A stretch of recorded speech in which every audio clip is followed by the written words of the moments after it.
Is the European Union witnessing its final sunset? In a diplomatic move that can only be described as a geopolitical earthquake, Donald Trump has officially drawn a line in the sand.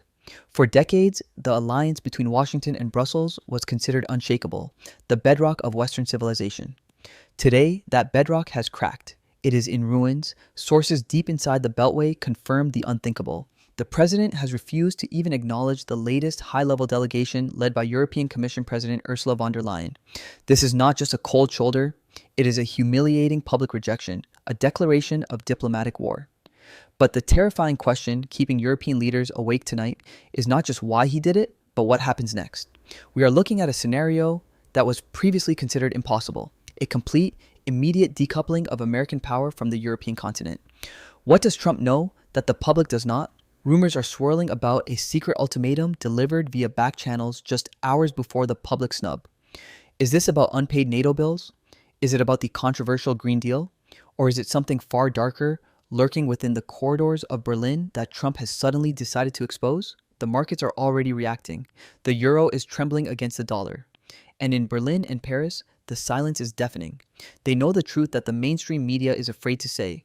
If Washington walks away, the house of cards collapses. This video will expose the grim reality behind the headlines. We are not just talking about tariffs. We are talking about survival. We are about to reveal the sequence of events that led to this historic rupture. Prepare yourselves, because the world order you knew yesterday is gone. To understand the magnitude of this collapse, we must look at the timeline. It began exactly 48 hours ago. Sources close to the transition team report that Ursula von der Leyen's team attempted to present a renewed partnership framework to the incoming administration. The document, titled Agenda 2026, proposed maintaining current trade tariffs and continuing the joint funding of the Ukraine conflict. Trump did not just reject it, he reportedly threw it in the trash. According to a leaked memo from inside the meeting, which mainstream outlets are refusing to publish, Trump presented the EU delegation with a counter document, the Ledger of Debt. This is not rhetoric. This is cold, hard accounting. The file allegedly details a $350 billion trade deficit that the U.S. has absorbed from the Eurozone over the last fiscal year alone. Trump's message was brutal and direct. The era of the American piggy bank is over. But here is where the story turns from a diplomatic spat to a full-blown crisis. The specific bone of contention is Article 24 of the proposed trade agreement, which would have exempted German automakers from a new 25% tariff. Trump has explicitly targeted the German car industry. Within minutes of the news leaking that the talks had failed, the DAX index in Frankfurt plummeted by 4.5%. Volkswagen and BMW saw billions wiped off their market capitalization in a single afternoon. The economic engine of Europe is stalling, and Washington has just cut the fuel line. It gets worse. The security architecture of Europe is dissolving before our eyes. For years, the US has subsidized European defense through NATO. The numbers do not lie. While the US spends nearly 3.5% of its GDP on defense, major European powers like Spain and Italy have barely reached 1.5%. Trump knows this. He cited the burden-sharing failure as the primary reason for freezing all high-level contact with the European Commission. We are hearing reports from Brussels that panic has set in at the Berlaymont Mont. Emergency calls between French President Emmanuel Macron and German Chancellor Olaf Scholz have been described by intelligence observers as chaotic and accusatory. Macron is allegedly pushing for an immediate European army initiative, a desperate attempt to show strength. But without American logistics and intelligence, military experts agree Europe is a paper tiger. There is also a personal element to this rejection that cannot be ignored. Trump's team has reportedly unearthed evidence linking EU funds to specific NGOs that actively campaigned against his election. If this interference dossier is released to the public, it could mark the end of von der Leyen's political career. We are talking about potential misappropriation of funds on a scale that makes previous scandals look like petty theft.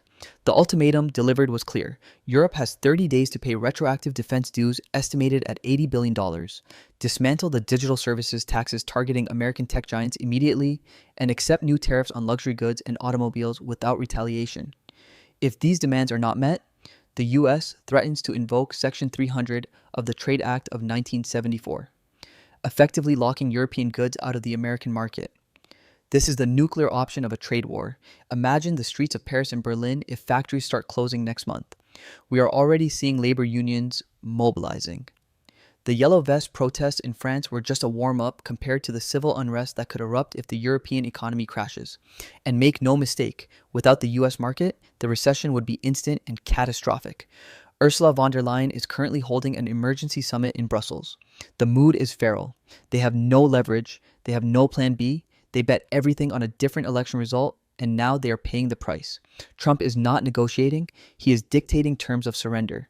The EU is facing a three-front war: an economic collapse, a security vacuum, and a crisis of legitimacy. The clock is ticking. The 30-day deadline is not a negotiation tactic. It is a countdown. We are standing on the precipice of a geopolitical shift that historians will analyze for centuries. This is the moment the post-World War II order effectively ends. Think about the implications. If Europe bows to Trump's demands and pays the billions, the European Union admits to the world that it is not a superpower but a vassal state, dependent and weak. The dream of European sovereignty would die instantly. But if they refuse, if pride gets in the way of pragmatism, they face the full wrath of the American economic machine. A trade war with the US, combined with the energy crisis and internal political divisions, would be a suicide mission. This leaves us with the most terrifying question of all, one that nobody in the mainstream media wants to ask. Is the EU already dead, and we just have not attended the funeral yet? Look at the reality. Without American protection, who defends the eastern flank? Without the American consumer who buys German cars and Italian fashion, what happens next? The leverage is entirely on one side of the Atlantic. Trump has called the bluff, the poker game is over, and Europe is holding an empty hand. But there is another angle. Is this the shock therapy the continent needs? Is Trump actually saving the West by forcing Europe to finally stand on its own 2 feet?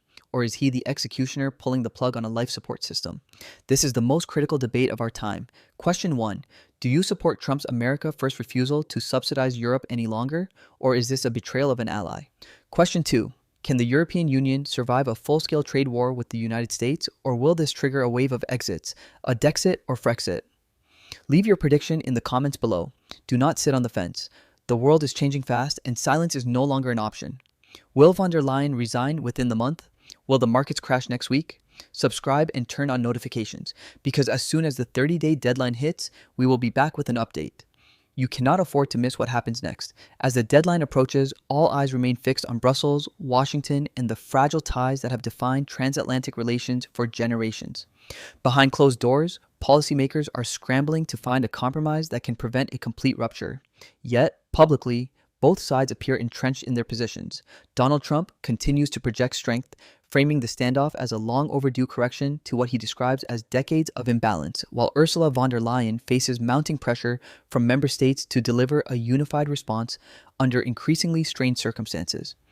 The internal divisions within the European Union are becoming harder to conceal, with some nations reportedly advocating for concessions to preserve economic stability, while others push for resistance in the name of sovereignty and long-term independence.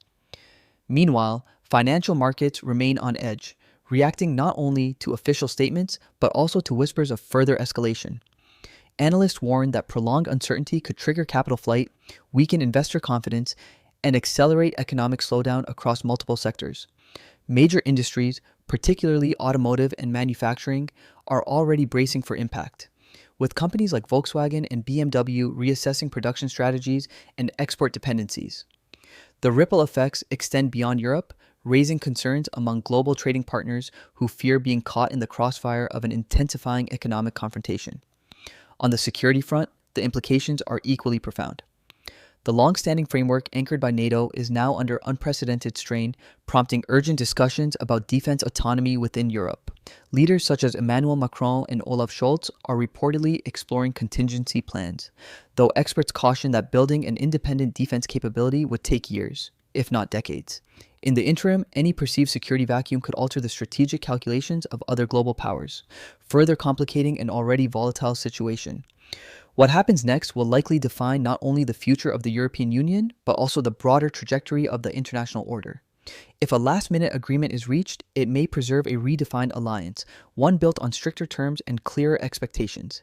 If not, the world could be entering a period of fragmentation where regional blocs operate with greater autonomy but reduced cohesion. Either outcome carries significant consequences, and the margin for error is rapidly shrinking. The coming days will not just test political leadership, they will test the resilience of institutions that have shaped global stability for decades. In the final stretch of this unfolding crisis, the rhetoric is intensifying and the stakes are reaching unprecedented levels. Donald Trump has doubled down on his position, signaling that any attempt by European leaders to delay or dilute the terms will be met with immediate economic countermeasures. On the other side, Ursula von der Leyen is navigating what may be the most defining moment of her political career, attempting to hold together a coalition that is showing visible signs of fracture. The unity that once defined the European Union is now being tested in real time, with each member state calculating its own risks and potential losses. Reports suggest that back-channel negotiations are still ongoing, with intermediaries working around the clock to draft a framework that could de-escalate tensions without appearing as a clear capitulation by either side. However, the fundamental disagreements remain unresolved. Trade imbalances, defense spending, and regulatory policies continue to form a complex web of disputes that cannot be easily untangled under the pressure of a ticking clock. The possibility of a partial agreement is being discussed, but even that may only serve as a temporary pause rather than a lasting solution. Across Europe, the political consequences are beginning to surface.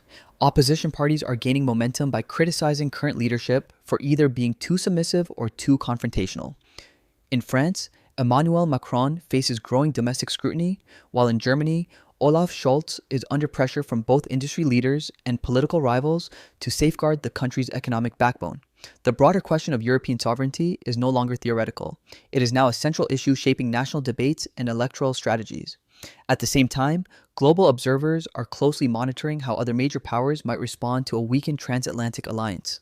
Strategic competitors could see an opportunity to expand their influence, recalibrate alliances, or exploit divisions within the West. This adds another layer of urgency to the situation, as the consequences of inaction or miscalculation could extend far beyond trade and economics into the realm of global security and geopolitical balance. As the deadline draws nearer, one thing is becoming increasingly clear. There are no easy outcomes. Whether through compromise or confrontation, the decisions made in these critical moments will leave a lasting imprint on the structure of international relations. The European Union now stands at a crossroads, facing choices that will determine not only its immediate future, but also its long-term role on the world stage. The countdown continues, and with each passing hour, the window for a controlled resolution narrows, bringing the world ever closer to a defining turning point. As the final hours of the deadline begin to close in, the atmosphere has shifted from uncertainty to urgency. Every statement, every movement, and every leak is now being scrutinized for signals of what comes next. Donald Trump has reportedly instructed his economic team to prepare immediate enforcement mechanisms, ensuring that no time is lost if the ultimatum expires without compliance. Simultaneously, Ursula von der Leyen is said to be engaged in continuous negotiations with member states, attempting to secure a last-minute consensus that could prevent a full-scale rupture. The pressure is immense, and the margin for maneuver has all but disappeared. In financial centers across the globe, contingency plans are being activated. Banks, hedge funds, and multinational corporations are bracing for volatility that could ripple through currencies, equities, and commodity markets. The euro remains under strain, while safe haven assets are seeing increased demand. Major exporters, including firms like Volkswagen and BMW, are now operating under worst-case scenario assumptions, preparing for restricted access to one of their most critical markets. The interconnected nature of the global economy means that even regions far removed from the dispute may soon feel its effects. Within Europe, the sense of cohesion is being tested at every level. Emergency meetings continue late into the night, with leaders debating not only economic survival but also political credibility. Emmanuel Macron has reportedly intensified calls for strategic autonomy, while Olaf Scholz is focused on minimizing industrial fallout. Yet, despite these efforts, the lack of a unified stance remains a critical vulnerability. The European project, long built on compromise and collective strength, now faces one of its most severe internal stress tests. On the security front, concerns are escalating rapidly. The reliability of NATO as a cohesive defense structure is being openly questioned in policy circles, raising fears about potential gaps in deterrence.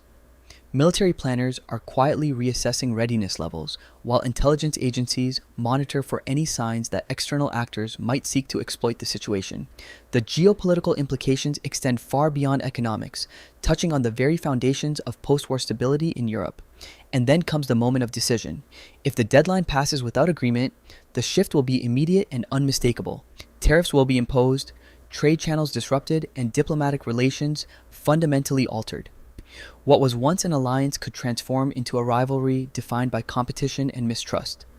If, however, a last-minute deal is reached, it will likely come at a significant cost, reshaping the balance of power within the alliance and setting new precedents for future negotiations.